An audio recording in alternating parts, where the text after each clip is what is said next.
नमस्कार। आज का विषय है सचिव कार्य पद्धति कक्षा 12वीं। आज हम पढ़ने वाले हैं अध्याय 3 जिसका नाम है अंश निर्गमन, जिसे इंग्लिश में इशू ऑफ शेयर्स कहा जाता है। पिछले वीडियो में हमने अंश निर्गमन की पद्धतियां पढ़ी थी। अंश निर्गमन की 4 पद्धतियां होती है, जिसमें से पहली 2 पद्धतियां हम पिछले वीडियो में पढ़ चुके हैं। पहली पद्धति थी सार्वजनिक प्रस्ताव और उसके प्रकार।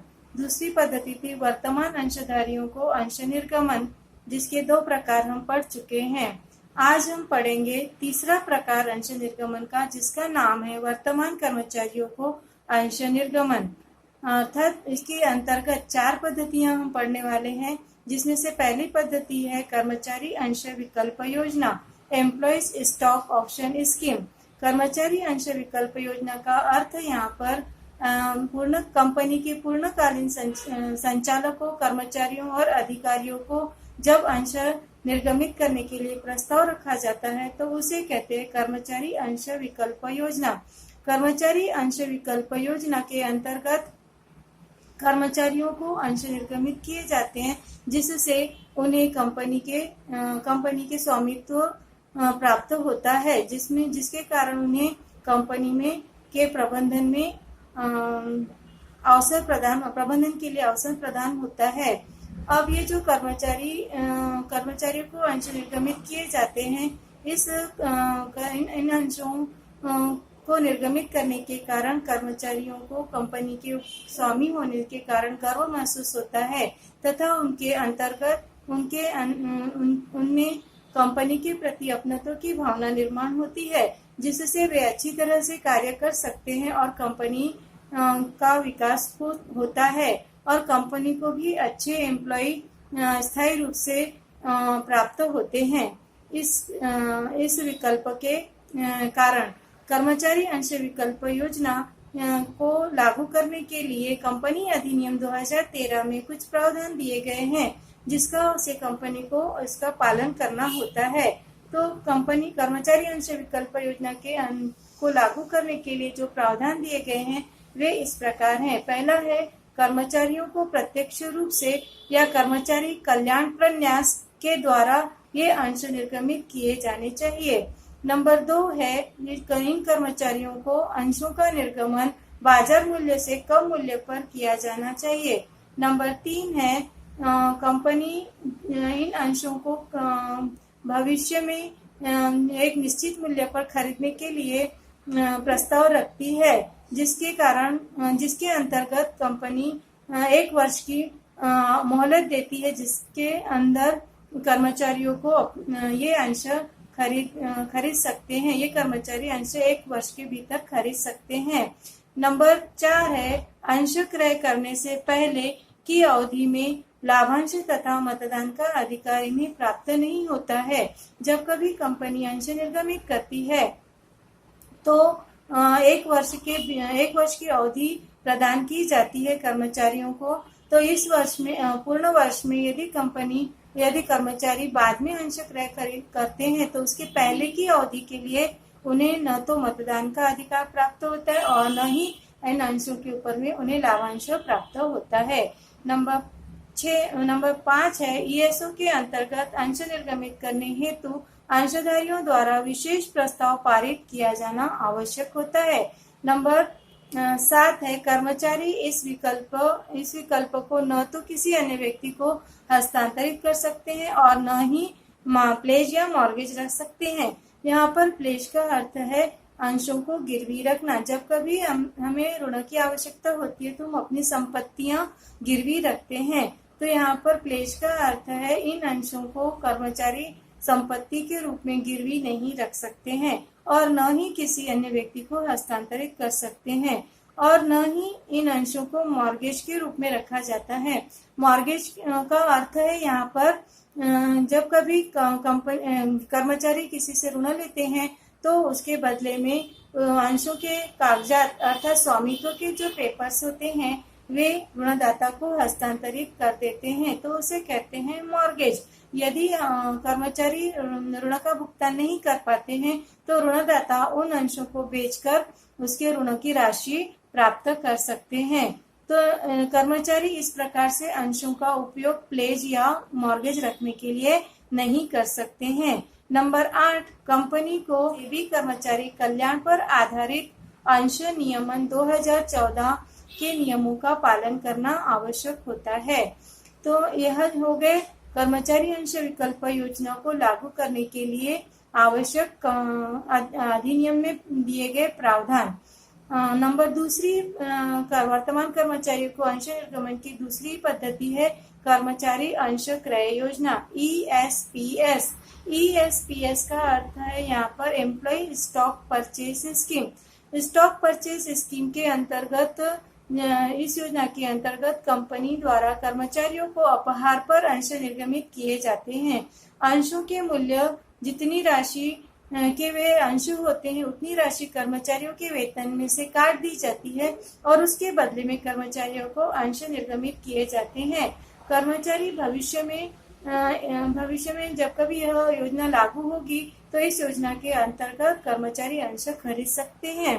तो ये जो इस योजना के लिए भी कुछ कंपनी अधिनियम में प्रावधान दिए गए हैं जिनका की पालन करना कंपनी के लिए आवश्यक होता है। उसमें से पहला प्रावधान है अलग अलग वर्ग के जो कर्मचारी कंपनी में होते हैं, जैसे कि उच्च स्तर पर कार्य करने वाले कर्मचारी यानी कि उच्च अधिकारी, और मध्यम स्तर पर कार्य करने वाले कर्मचारी और निम्न स्तर पर कार्य करने वाले कर्मचारी।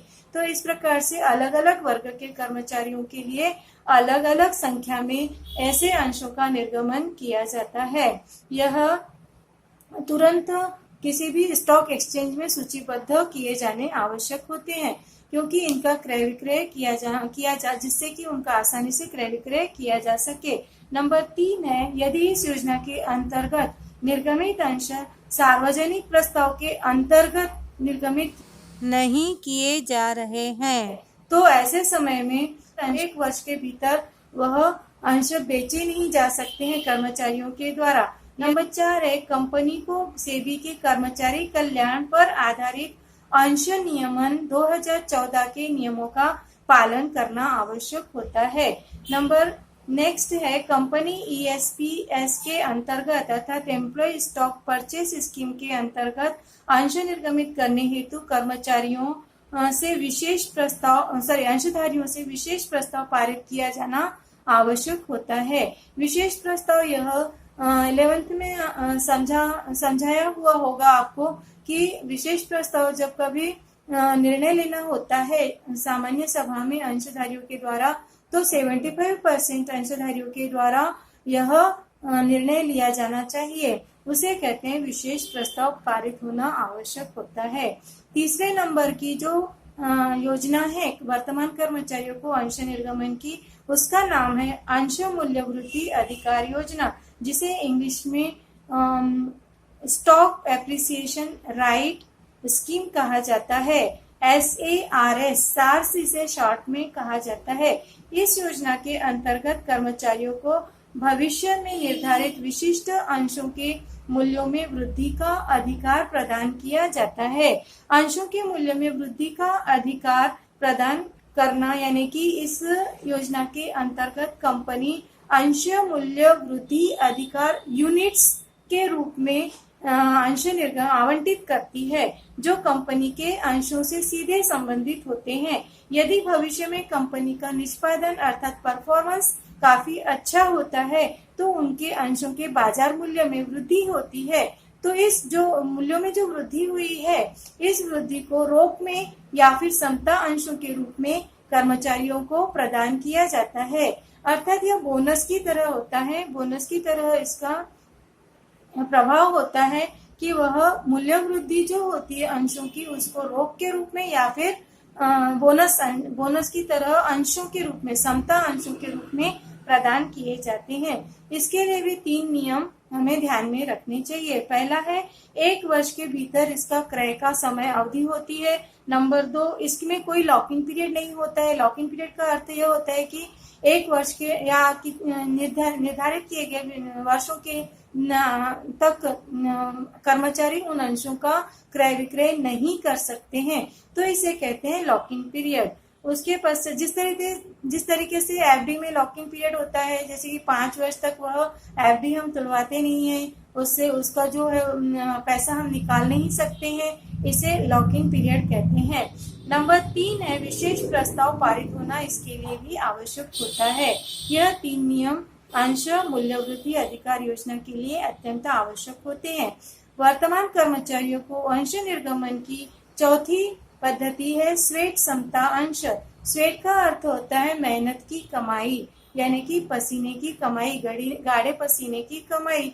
तो उसके आधार पर इस योजना का मतलब है स्वेट समता अंश। इस प्रकार कर्मचारियों को स्वेट समता अंश निर्गमित किए जाते हैं। ये रोग के अलावा यानी कि बिना रोग को छोड़कर अन्य किसी प्रतिफल के लिए ये निर्गमित किए जाते हैं। ये अंश पूर्णकालीन संचालक व कर्मचारियों को ही निर्गमित किए जाते हैं। यह उनके बहुमूल्य योगदान के लिए उन्हें प्रदान किए जाते हैं, ताकि जिससे कि कर्मचारी जो है वह लगन से कार्य कर सके। तो जिसके कारण कंपनी के जब कभी कंपनी को अधिक लाभ प्राप्त होता है कुछ विशिष्ट कर्मचारियों के मेहनत के कारण, तो उसके बदले में उनको अंश प्रदान किए जाते हैं, जिसे स्वेट समता अंश कहा जाता है। तो इसके लिए भी 2 नियम ध्यान में रखना यहाँ पर आवश्यक है। पहला नियम है, इसमें 3 वर्ष का लॉकिंग पीरियड होता है, अर्थात कर्मचारी ये 3 वर्ष तक अंशों को बेच नहीं सकते हैं। और इसके लिए भी कंपनी को विशेष प्रस्ताव पारित करवाना पड़ता है अंशधारियों के द्वारा। तो हमने आज वर्तमान कर्मचारियों को अंश निर्गमन इस पद्धति के अंतर्गत 4 प्रकार के अंश निर्गमनों का अध्ययन किया। पहला था कर्मचारी अंश विकल्प योजना, दूसरा था कर्मचारी अंश क्रय योजना, और तीसरा था अंश मूल्य वृद्धि अधिकार योजना, और चौथा था स्वेट समता अंश। तो हमने आज इस वीडियो में वर्तमान कर्मचारियों का अंश निर्गमन इस पद्धति का अध्ययन किया। अगले वीडियो में हम चौथा प्रकार है अंश निर्गमन का, वह है अंशों का निजी विक्रय, प्राइवेट प्लेसमेंट जिसे इंग्लिश में कहा जाता है, उसका अध्ययन करेंगे। तब तक के लिए नमस्कार, धन्यवाद।